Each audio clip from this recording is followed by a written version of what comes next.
1000 जवानों को तैनात कर दिया गया है।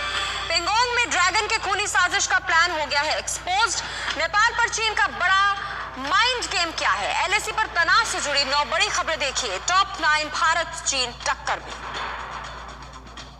लिपुलेख में भारत के खिलाफ चीन की नई साजिश सामने आई है। लिपुलेख में नेपाल भारत विवाद में अब चीन की एंट्री हो गई है। चीन ने लिपुलेख के पास एलएसी पर जवानों की संख्या तेजी से बढ़ाई है। चीन ने वहां 1000 सैनिक तैनात किए हैं। लिपुलेख इलाका भारत, नेपाल और चीन की सीमाओं को मिलाने वाली जगह है, जो पिछले दिनों से काफी चर्चा में है।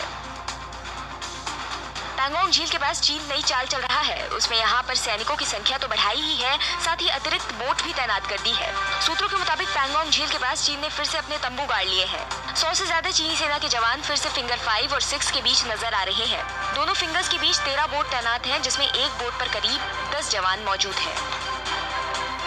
चीन के एलएसी से पीछे हटने के झूठे दावे को देखते हुए भारत ने भी फैसला किया है कि वो लद्दाख में अपनी सेना की अतिरिक्त तैनाती को बनाए रखेगा।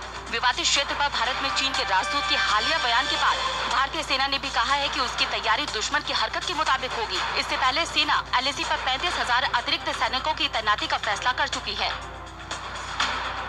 चीन की भारत को गीदड़ भभकी। चीनी सरकार के मुखपत्र ग्लोबल टाइम्स में कहा गया कि भारत जानता है कि चीन की सैन्य ताकत उससे कहीं ज्यादा है। वो जानते हैं कि चीन से लड़ाई का उनको कितना नुकसान उठाना पड़ेगा। यही वजह है कि भारत चीन के खिलाफ अलग रणनीति बनाता है, जबकि पाकिस्तान जैसे देश पर सीधी सैन्य कार्रवाई करता है। भारत के खिलाफ चीन लगातार नई नई साजिशें रच रहा है। नेपाल पर चीन का बड़ा माइंड गेम सामने आया है। चीनी राष्ट्रपति जिनपिंग ने नेपाल से दोस्ती के कसीदे पढ़े हैं। जिनपिंग ने कहा कि 65 साल से नेपाल चीन का बहुत करीबी दोस्त रहा है और हर हालत में चीन और नेपाल कंधे से कंधा मिलाकर साथ खड़े हैं। बता दें, चीन नेपाल के साथ बेल्ट प्रोजेक्ट में काम करना चाहता है।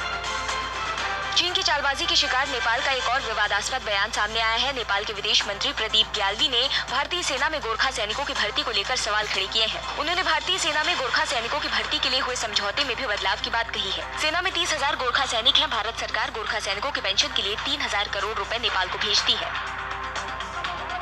चीन के इशारे पर भारत विरोधी कदम उठाने वाले नेपाली पीएम ओली के खिलाफ पूरे नेपाल में विरोधी सुर तेज हो गए हैं। काठमांडू में पीएम दफ्तर से लेकर पोखरा, नेपालगंज और पाटन में प्रदर्शनकारी सड़कों पर हैं।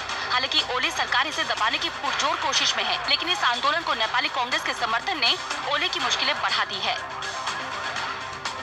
भारत के राफेल से पाकिस्तान में हड़कंप मच गया है। पाकिस्तानी मीडिया में एटम बम की गिनती की जा रही है। पाकिस्तानी मीडिया में राफेल के मुकाबले एटम बम की धौंस दिखाई जा रही है। ईद के बाद भारत की तरफ से पीओके पर अटैक की आशंका से पाकिस्तान घबरा गया है। लिहाजा इमरान और बाजवा पीओके में भारत विरोधी एजेंडा चलाने की रणनीति पर काम कर रहे हैं।